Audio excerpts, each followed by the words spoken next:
Jawa Tengah, pilihlah bukan hanya siapa gubernurmu tetapi juga masa depanmu. Waktunya berhenti menjadi penonton dan mulai menjadi penentu. Karena pemimpin sejati bukan siapa yang menang di bilik suara, tetapi siapa yang bertahan di hati rakyat.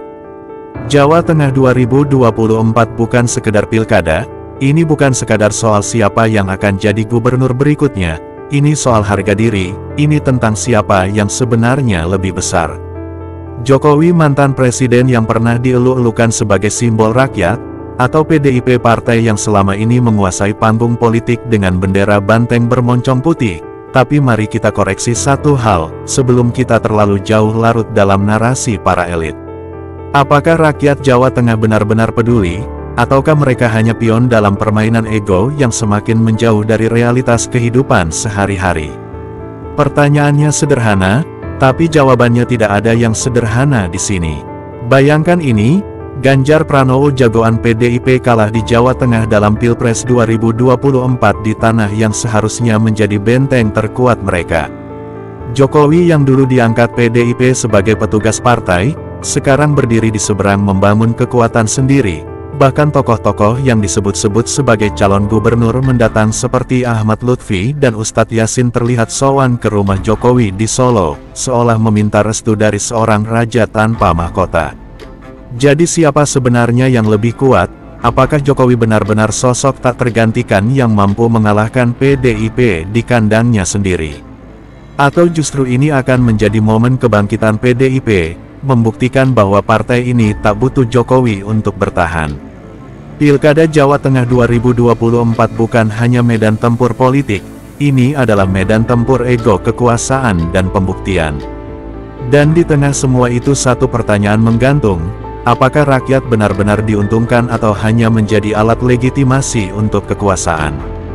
Jawa Tengah, daerah yang selama ini dikenal sebagai lumbung suara PDIP, akan menjadi medan pertempuran paling panas dalam Pilkada 2024. Tapi tunggu dulu, apakah benar rakyat Jawa Tengah setia kepada PDIP, atau hanya dipaksa setia karena tiada pilihan lain? Di tengah hegemoni politik partai banteng muncul sosok yang dulunya menjadi kebanggaan partai itu sendiri. Jokowi, kini pria yang pernah menjadi simbol kemenangan PDIP ini justru bersiap menantang pengaruh partai yang dulu mengantarnya ke puncak kekuasaan. Bukan rahasia lagi, hubungan Jokowi dan PDIP belakangan semakin renggang. Jika dulu Jokowi dan PDIP adalah dua sisi mata uang, kini keduanya seperti dua kutub magnet yang saling tolak-menolak. Ironis bukan? Partai yang membesarkan Jokowi kini harus menghadapi mantan kader terbaiknya dalam pertarungan politik yang sengit. Kita melihat bagaimana Jokowi meski sudah pensiun sebagai presiden, tetap menjadi poros kekuatan politik di Indonesia. Di Solo, kota kelahirannya, ia masih dieluk-elukan bak raja. Setiap kali Jokowi pulang, warga menyambutnya dengan lautan manusia. Bagi banyak orang, Jokowi adalah sosok pemimpin yang dekat dengan rakyat. Tapi jangan lupa kedekatan ini juga menjadi senjata politik yang ampuh. Di sisi lain, PDIP berusaha mempertahankan dominasinya di Jawa Tengah. Namun hasil Pilpres 2024 menjadi pukulan telak. Ganjar Pranowo, jagoan mereka, kalah telak, bahkan di kampung halamannya sendiri. Pertanyaan pun muncul, apakah PDIP masih memiliki daya tarik di Jawa Tengah tanpa Jokowi? Atau sebenarnya Jokowi lah yang selama ini menjadi alasan kemenangan PDIP di daerah ini? Inilah babak baru politik Jawa Tengah, bukan hanya soal siapa yang akan menjadi gubernur, tetapi juga soal siapa yang lebih besar, Jokowi atau PDIP. Sejak era reformasi Jawa Tengah dikenal sebagai kandang banteng, PDIP selalu menjadi pemenang mutlak di setiap pemilu legislatif, mendominasi DPRD dan memenangkan banyak pilkada. Tapi mari kita kupas lebih dalam, apakah kemenangan ini sepenuhnya mencerminkan kehendak rakyat atau hanya hasil dari mesin politik yang bekerja tanpa henti? Pada tahun 2004, Megawati Soekarnoputri mencalonkan diri sebagai presiden berpasangan dengan Hasyim Musyadi. Megawati adalah putri proklamator sedangkan Hasyim adalah tokoh Nahdlatul Ulama.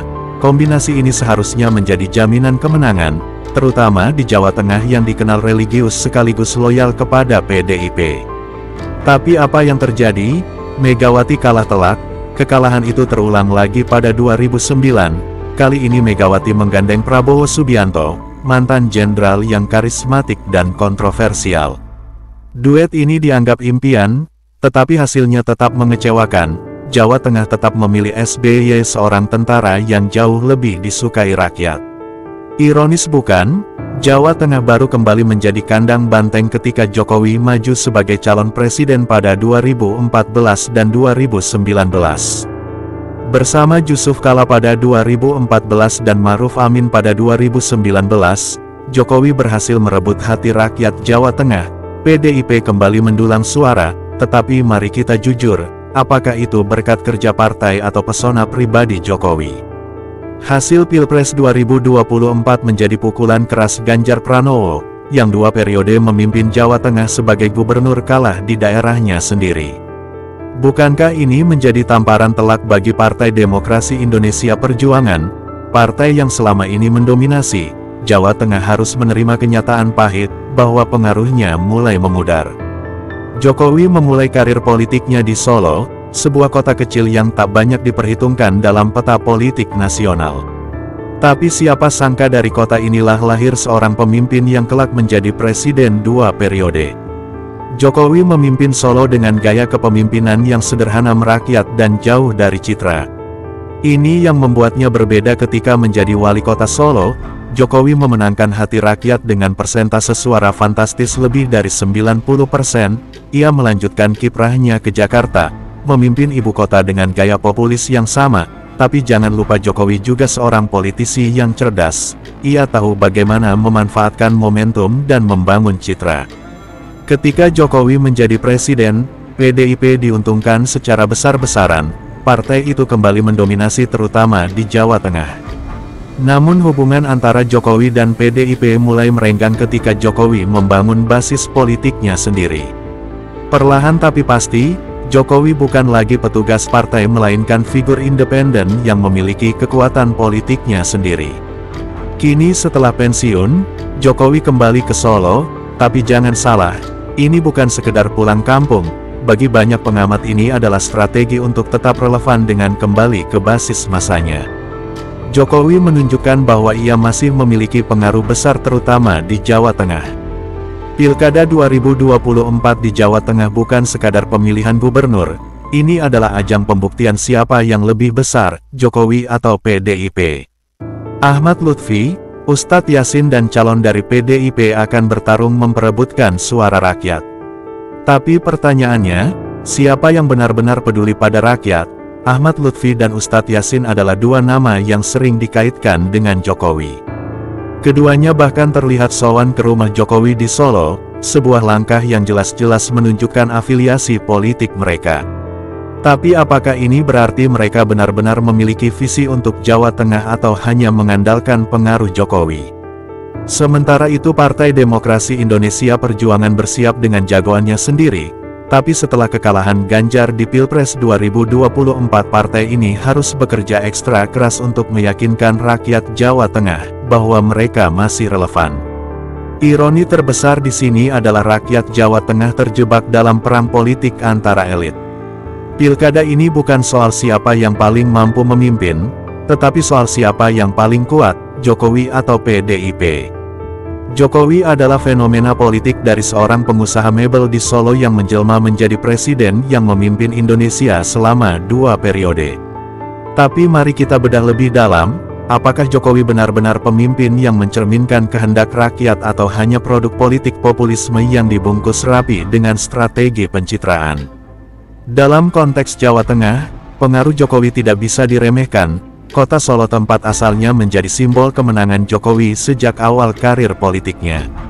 Dengan kemenangan telak lebih dari 90% saat pemilihan wali kota Solo, Jokowi membuktikan dirinya sebagai pemimpin yang dicintai rakyat. Namun cinta rakyat ini bukan datang tanpa sebab. Jokowi piawai memanfaatkan isu-isu lokal seperti penataan kota dan pembangunan pasar tradisional untuk membangun citra sebagai pemimpin merakyat. Ketika Jokowi melangkah ke panggung nasional, gaya kepemimpinan populis ini terus dibawanya sebagai Gubernur DKI Jakarta. Ia menjadi sosok yang selalu tampil di depan, entah itu dengan belusukan ke kampung-kampung kumuh, atau bertemu langsung dengan warga yang mengeluh soal pelayanan publik. Media dengan senang hati mengabadikan momen-momen ini dan Jokowi tahu persis bagaimana memanfaatkannya. Namun ada ironi di balik gaya kepemimpinan ini, blusukan memang menarik perhatian, tetapi apakah itu benar-benar menyelesaikan masalah? Di Jakarta banyak kebijakan Jokowi yang menuai kritik karena dianggap lebih mementingkan simbolisme daripada substansi. Misalnya proyek relokasi warga bantaran kali yang penuh kontroversi. Di satu sisi Jokowi dianggap tegas, di sisi lain ia dituduh mengabaikan dialog dan hak-hak warga. Ketika Jokowi menjadi presiden, Jawa Tengah kembali menjadi basis kekuatannya. Pilpres 2014 dan 2019 menunjukkan betapa solidnya dukungan rakyat Jawa Tengah kepada Jokowi. Tapi disinilah letak ironi lainnya, kemenangan ini lebih mencerminkan pesona Jokowi sebagai individu daripada loyalitas terhadap PDIP.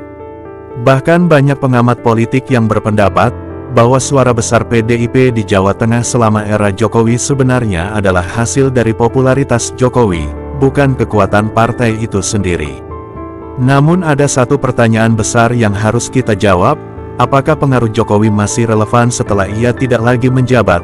Apakah dukungan rakyat Jawa Tengah kepada Jokowi adalah bentuk kepercayaan sejati? Atau hanya manifestasi dari harapan yang disematkan pada figur pemimpin yang dianggap lebih baik dari elit politik lainnya.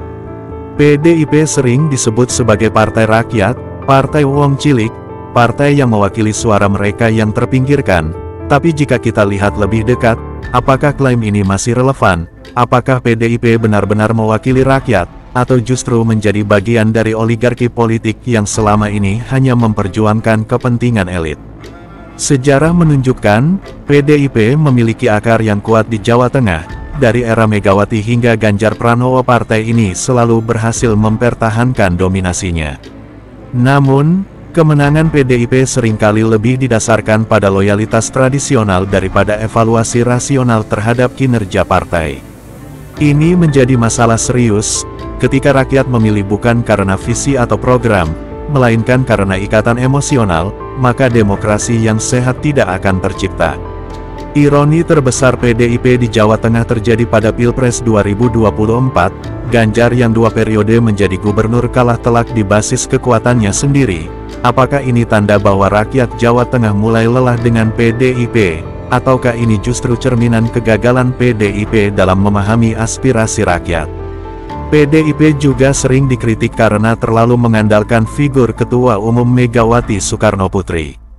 Dalam banyak kesempatan keputusan-keputusan strategis partai tampak lebih didasarkan pada kehendak Megawati daripada hasil musyawarah internal. Bahkan pencalonan Ganjar untuk Pilpres 2024 dianggap sebagai perintah Ibu Ketua Umum, bukan hasil dari proses demokratis di internal partai. Sebagai partai yang mengklaim dirinya pro-rakyat, PDIP seharusnya menjadi contoh dalam membangun budaya politik yang demokratis. Tapi apa yang kita lihat justru sebaliknya, PDIP lebih sering terjebak dalam politik dinasti dengan nama-nama besar seperti Megawati, Puan Maharani, dan kader-kader lain yang dekat dengan lingkaran elit. Di sisi lain, PDIP juga tidak kebal dari tuduhan korupsi. Beberapa kadernya termasuk kepala daerah di Jawa Tengah terseret dalam kasus korupsi yang mencoreng nama partai.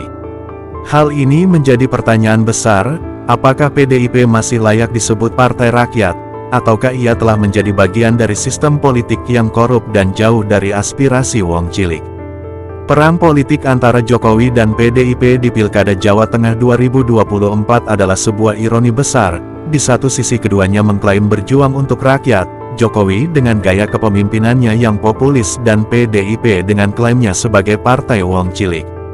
Tapi jika kita jujur, apakah ini benar-benar tentang rakyat atau hanya tentang ego elit politik yang saling berebut pengaruh? Pilkada 2024 seharusnya menjadi momentum untuk mencari pemimpin yang mampu membawa perubahan nyata di Jawa Tengah.